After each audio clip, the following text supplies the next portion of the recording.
Hello, my name's Richard Cox, and today on the show I'm joined by Alex Cowley. Alex got involved in the practice of mindfulness as a young man when he faced a life-threatening illness, and that led him on to an investigation of non-duality, which is carried on throughout his life, and that's a journey he's going to tell us about today. So we're going to leap straight into that story in 3, 2, 1, here we go. Are we talking about what's brought me into like the mindfulness stuff? Yeah, and how it all happened. So what were we on? 2017. When I was 21, so that was 7 years ago. So what's that? 2011. I got leukemia, and in that, when I had leukemia, and I knew nothing of mindfulness or anything, or I don't know what I thought of meditation really. I probably just thought it was a bit weird or something. But I had kind of like a near-death experience throughout the treatment. I don't know if I was dying, but I was not well at all. And what happened?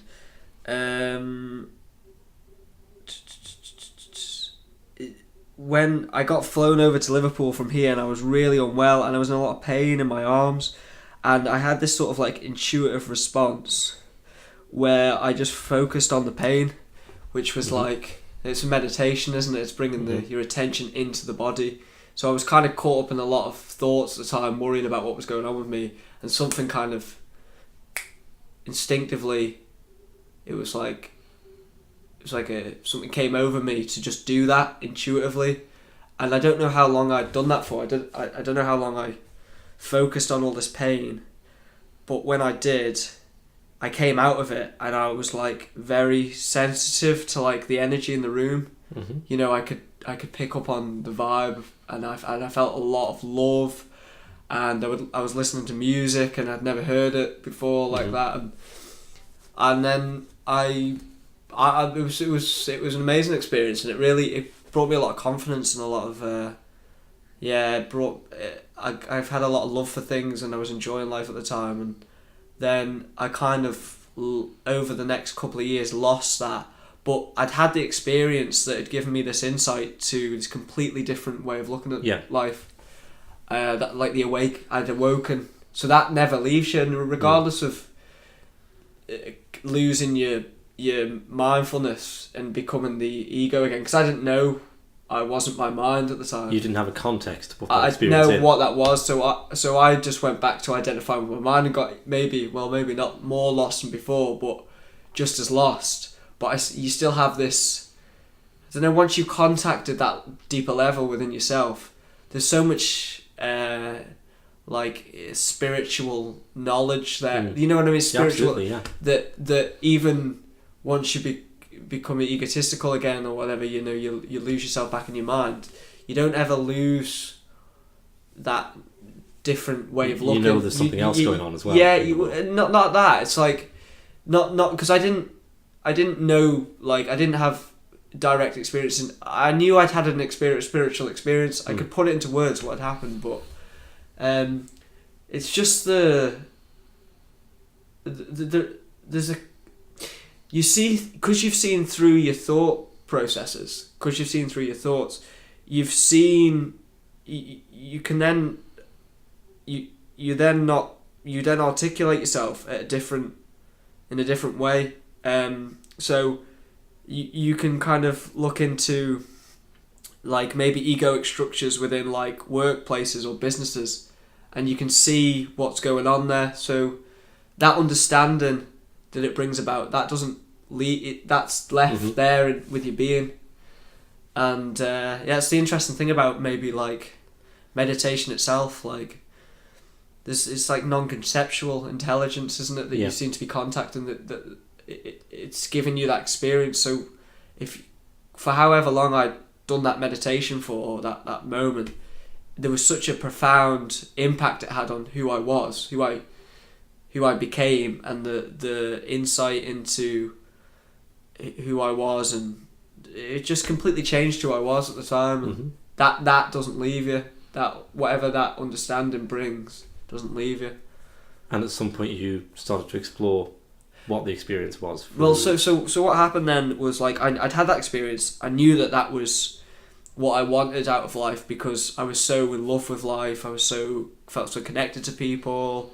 I felt there was so many good things you can go on about it, and then I lost it all, and I got really anxious and felt like suicidal, and I was really in a bad. I think I had a reawakening at that point. Mm-hmm. I think something happened because what was happening is once I started to identify with my mind again, thinking that it was me, because I didn't. That's what I always thought. Mm-hmm. This is me. Mm-hmm. I became very identified with it again, and then spent like the next 2 or 3 years very identified with it, and then maybe consciousness snapped me back awake. Mm-hmm. But because it like Eckhart Tolle talks about the what's it called, the ego goes zoom like that, and it's like a electrical plug mm-hmm. that burst you awake or whatever. It was kind of like that. I was so identified with my mind that something well, this is quite hard to talk about, but I'll say it anyway. I had started to have quite disturbing thoughts mm-hmm. about things, about doing certain things. I won't say what it is, but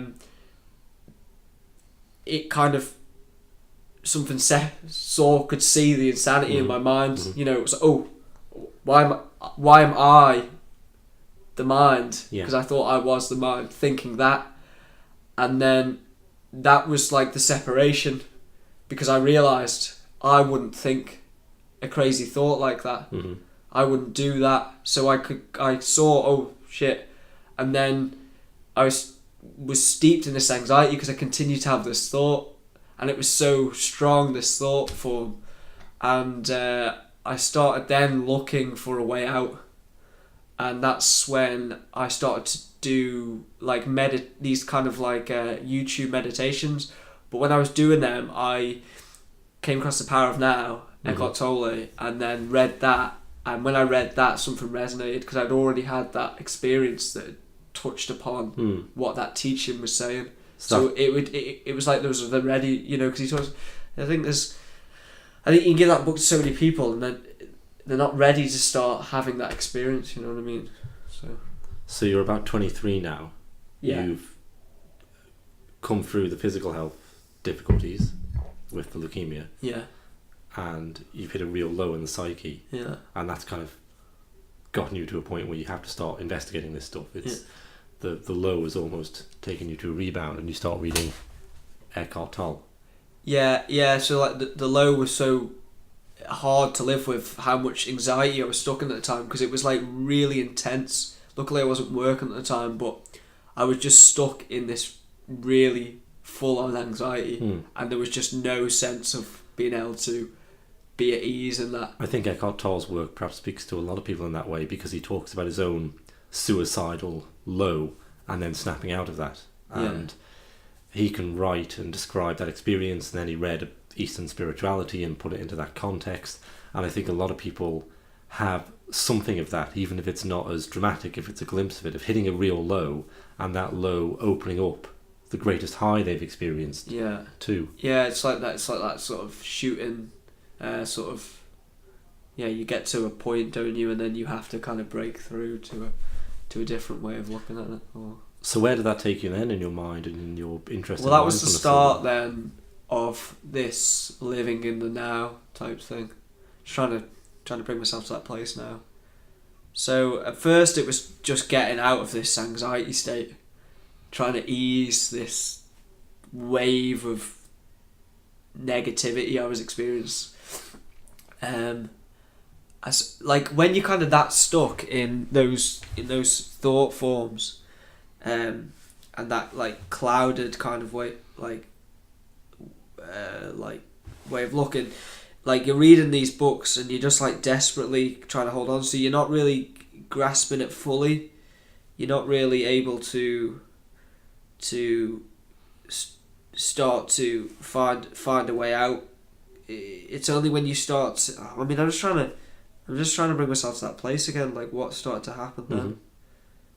I imagine there was a bit of a struggle perhaps between seeing a way out but also the other thought forms being quite strong still. They're so strong that you're not really able to not be them that much. So you just kind of... Yeah, I'm just trying to think. I remember spending time at I just carried that book around for a year. Yeah. And just spent time with it, but I can't really bring myself to that place where I was bringing myself out of it through meditation or whatever. Okay, well, might be a good thing that you're not able to revisit that. It's funny that I can't really remember how I start. It's further on that I have more of a memory of what started to happen, like with the meditation and stuff. I can understand the carrying the book around, because initially I think it's these things offer hope, right? And there's the book is almost an anchor that even if I'm not there yet, here's this account of how it's possible to get there. And as the months turn to years, then in this being in the now practice, what effect did you start to notice that having? Yeah, that's good.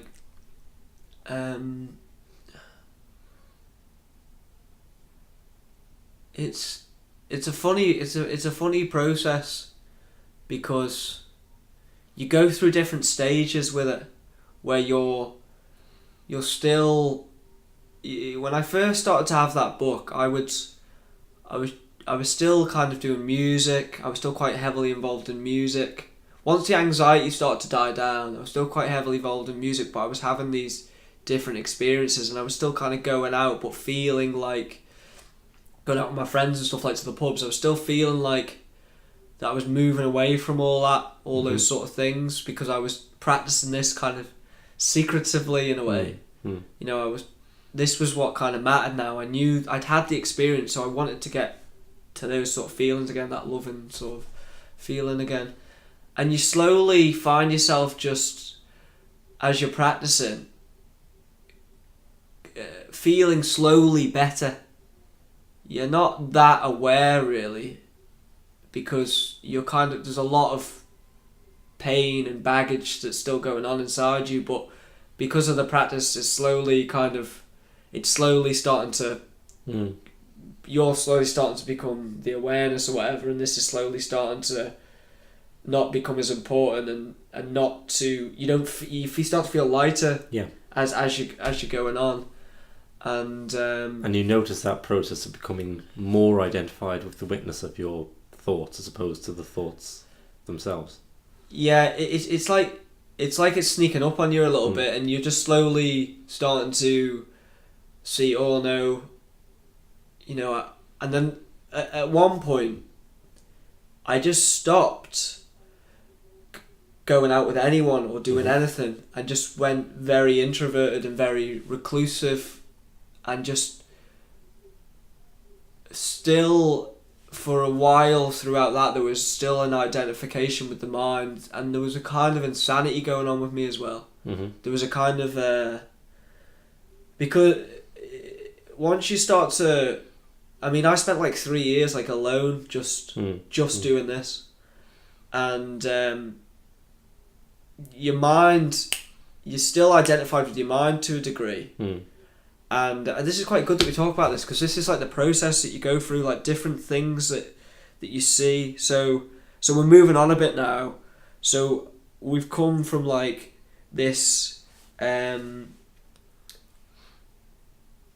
just found the teaching, start to practice teaching, but not really understand the teaching, not really understand the whole... You're kind of doing things and you're feeling lighter, but you're still kind of the ego quite a bit. And then there comes a space where I was going out with my friends, and I just decided, right, I'm just going off by myself now, and literally would just spend all my day alone, kind of not always meditating, but sometimes meditating, and sometimes doing different things, but just alone with these feelings arising and passing away. But there's so much of it. I spent 3 years alone, just with things coming up and letting them go, coming up, letting them go. And I think throughout it, at some point, you're still identified with the mind, you're still believing in certain things, and it's like I was quite identified with the guarded side of my mind, like the protective element, and protecting me from kind of the outside world a bit, kind of feeling that like there was negative energy going on, and I could take these were sort of things that were going through my head at the time, and I kind of believed that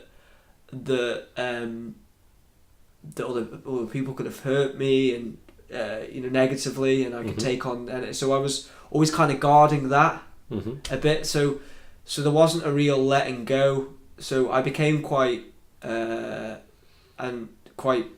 alone, and so even though I was spending all this time trying to get to this place, there was still a belief in those things, in those things. There was still. Well, it's quite typical if someone goes on a kind of spiritual journey, say, to have a period of isolation. So it sounds kind of very not exceptional at all right, in what you're saying there for this kind of journey.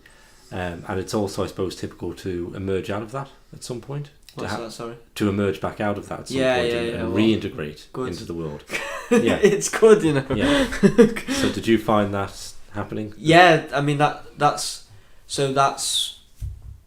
what's happened, and slowly. Yeah, so it was about maybe 3 or 4 months ago that I started to stop. It's still quite a prominent feeling, that feeling, but it doesn't seem to have its. There was an interesting thing that happened. I was blocking myself out from like pubs and stuff, thinking it was bad vibes and all this sort of stuff, and it was like a misinterpretation of what was going on. It was the thought was not like reality or whatever. But I bumped into like an old friend, and he kind of said, "Come and play poker with us." And for so long, I'd held on to this. No, I'd feel and I'd say no, I can't. And then I just went, okay, I'll come. And I went. And then the next weekend, I just went out to the pub with my friend. I just went, and then it just started to happen like that. You know what I mean? It wasn't like a decision I'd made.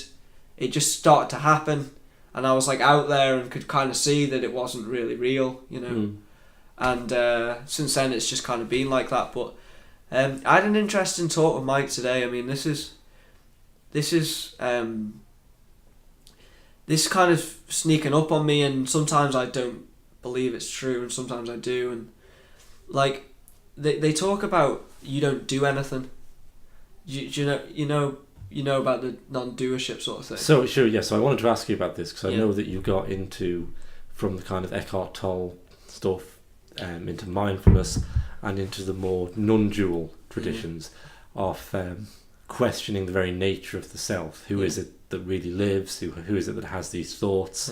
Is it this witnessing awareness beyond thoughts? And that can raise a lot of questions about who is acting. Should I sit and meditate? Is there an I that chooses to sit and meditate? Yeah, you see, this is interesting. This is what's happened to me literally today. It can be quite a difficult realm to step into in some ways, and raise a lot of contradictions to what you've initially believed. So it started to creep up on me the other day, and I can say honestly that I don't know how true this is for me, and that's, who knows where that will take me, but maybe like a few weeks ago, I started to have this sense that I wasn't meditating, that I hadn't actually been doing any of this. I just thought I was doing it, so I thought I was sat down meditating and witnessing thoughts and doing whatever,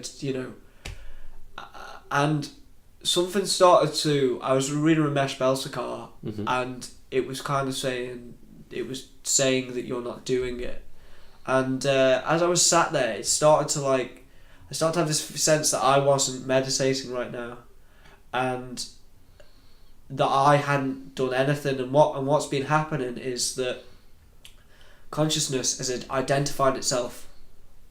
I am consciousness, and consciousness is identified with the mind, and there is no me who's meditating. Mm-hmm.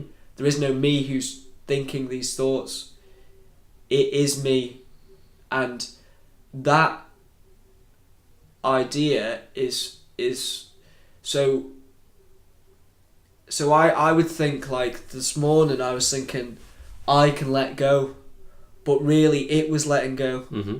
Now, I was speaking to Mike about this morning, and it came through really clearly. This is when I was speaking to him about it. Like, it was like really understood, and there was, like, Mike was saying stuff, and it was like no, like it was like really clear, but it's that clearness is gone. But basically the idea is like there never was a you that was slowly dissolving itself. Yeah. It is dissolving itself, or it is identifying itself. So you have no choice in that process. It seems to be doing it. It's identified itself with the mind, and you're walking around thinking, right, if I let go, but it's thinking if I let go, consciousness is all there is, or whatever. Now, I don't know how true that is, but if that's true, I think that leads to freedom if consciousness allows that to happen, if that makes any sense. Mm-hmm. Like, once it's understood that you're not identifying with the thoughts, then it doesn't lead to freedom at all, because it can do what it chooses to do. It can identify you with the thought, or it can dissolve the thought. It can meditate, or it won't meditate. It will go and do this, buy the shopping, or it won't. If there's no you doing it, that's what started to become like an understanding within me. Mm-hmm. I honestly don't know how true that is, and like this morning it was really clear, but maybe even part of it, the part of the you see, like it's the confusion's itself. Mm-hmm. You know what I mean? These are almost impossible conundrums. So there's nothing you couldn't work it out anyway, because it will work out through you, or it won't. Do you know? Mm-hmm. I think it seems to make sense, because like when I like read Ramesh now, like, and it's a lot clearer to me than it was before. Mm-hmm. Because I was still looking at things. Like, I was talking to Mike about it, and he says, well, like Rama Maharshi would say, who am I? Mm-hmm. To a person, Mm-hmm. and they would go and investigate that. But what the enlightened being knows is it's speaking to consciousness. Consciousness is playing a game. Like, there's no need to have a conversation, because consciousness is the only one that is investigating who it is. It just feels like the individual's doing it at the time, until consciousness decides the individual is no longer, and it frees itself of that idea that it's ever done anything.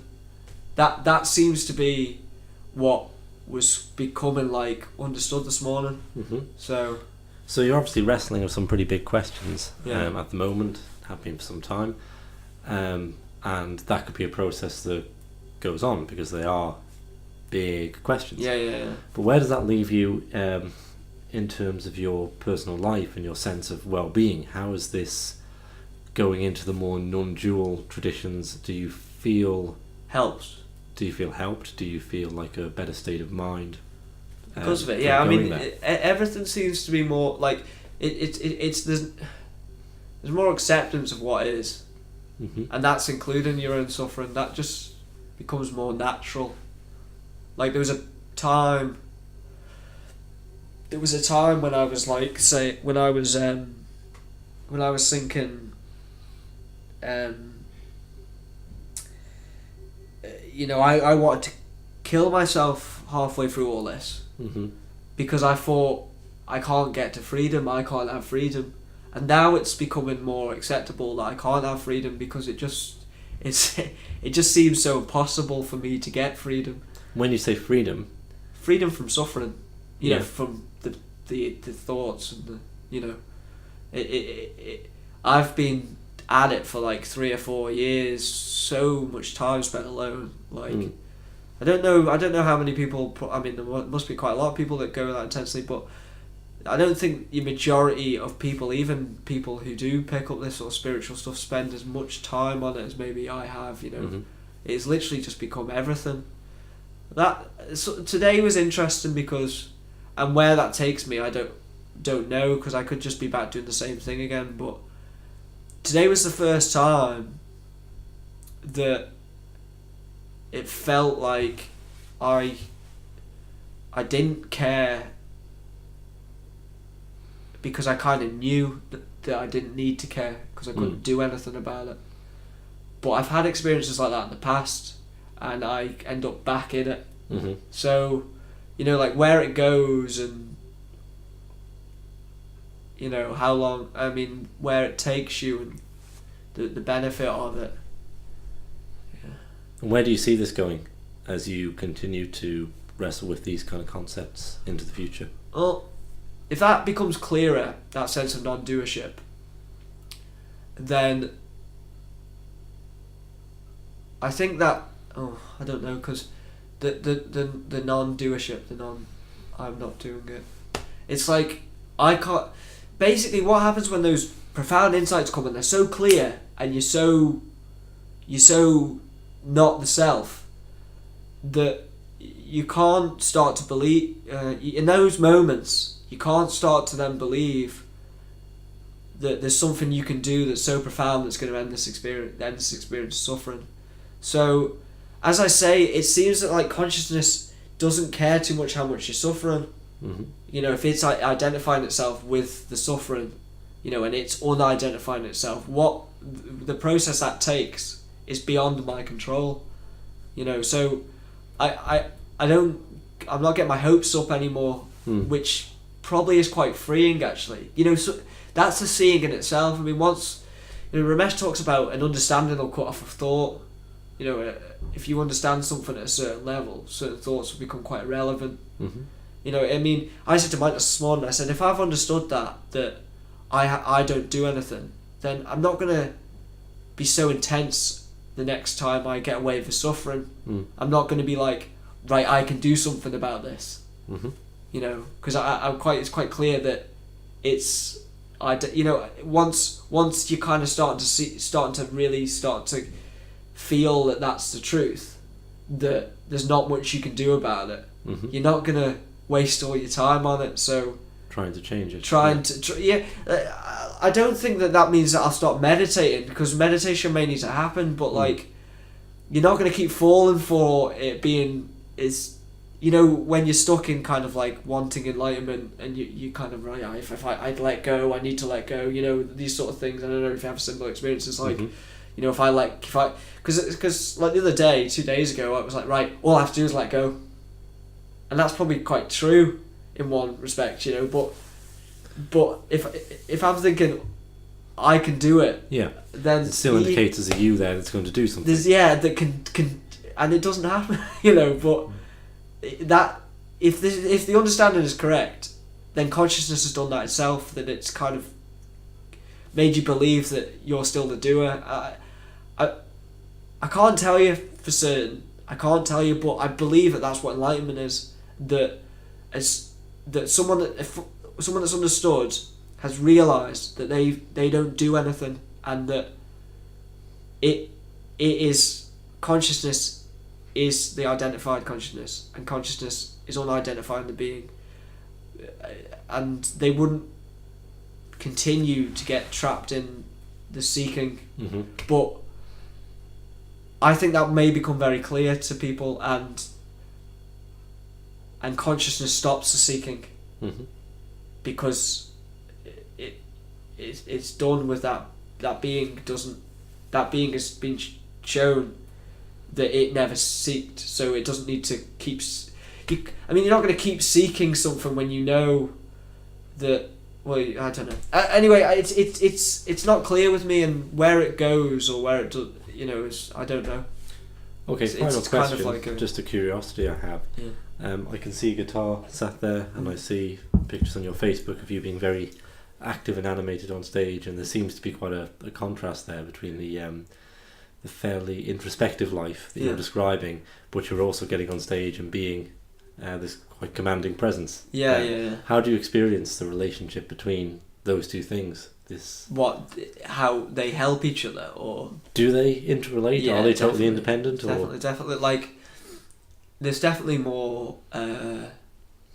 Confidence is a big thing when it comes to like stage presence or like being on stage. Yeah. So.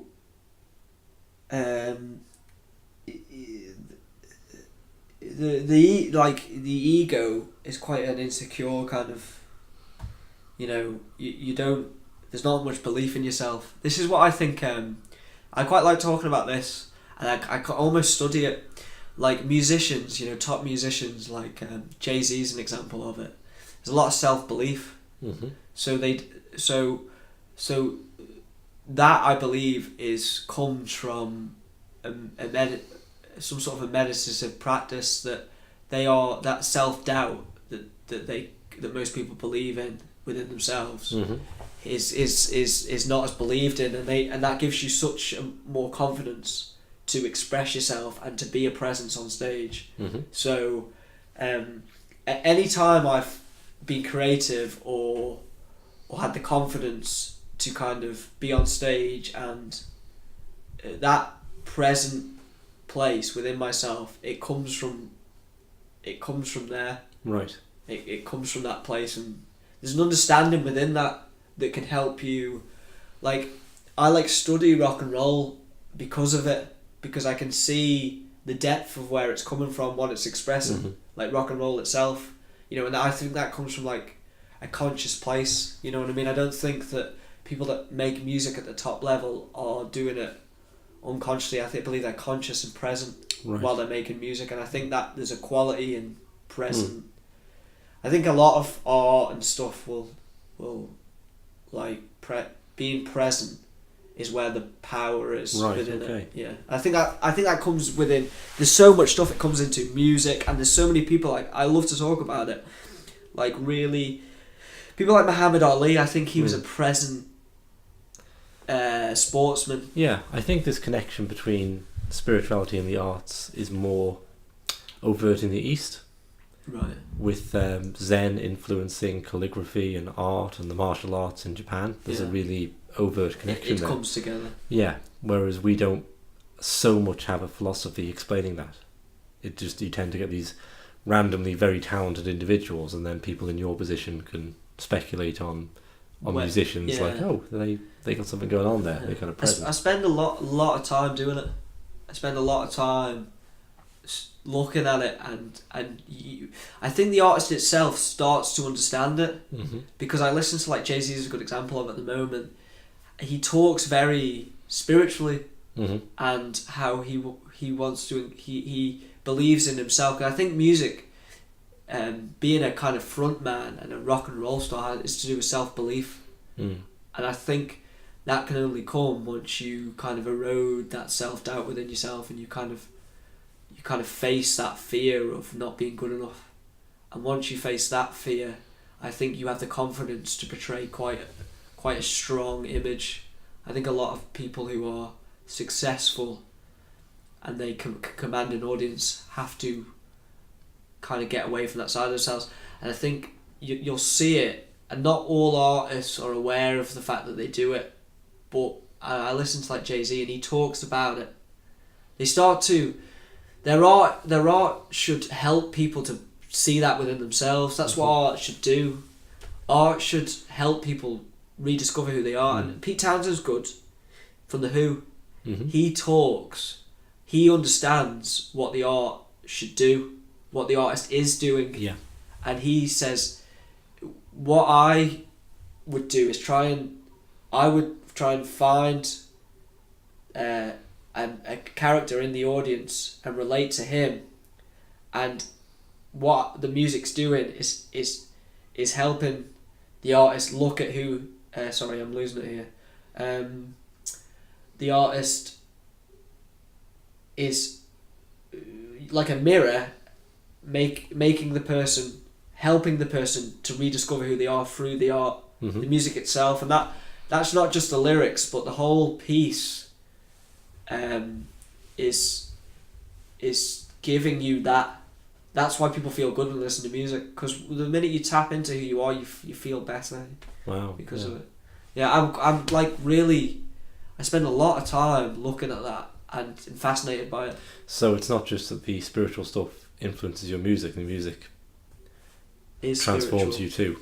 Yeah, music is spirit. Music is a spiritual function that helps people heal, and like if you think about the emotion of songs, when people cry to songs, it expresses something of the human spirit. It comes from that. It doesn't come from like it's not like you can't sit there and write. You see, if you write music, you'll understand this, because you sit down and it comes out of nowhere. It's like that, it comes from nothing, so it's unexplainable. Just like consciousness. Yeah. You can't put it into word. You can't put it into words. So, what am I trying to say here? So, let me think. So this is like important to not just spiel on about nonsense, because there is some truth to this. So, music's very spontaneous, and you can't sit there and you can't think up a song. You can't do it. Like if anyone tells you that, it's not like maths where you could sit and you have to be able to sit with an instrument and find something within the instrument. I mean, and it comes out of the blue, and it comes from within. It comes from within you, and you capture something that's real, and that's like consciousness expressing itself. That's what music. I believe that once you start to discover who you are, you can start to discover positive qualities, and you can start to express them outward. And I think that's what you can do through music. Music isn't just like dum dum dum dum dum. There's style, and there's rhythm within it, and those are real things that you have to tap into within yourself to express them. So, you're rediscovering who you are through the music, and that's coming out. It's like it's all about an energy thing. It's like you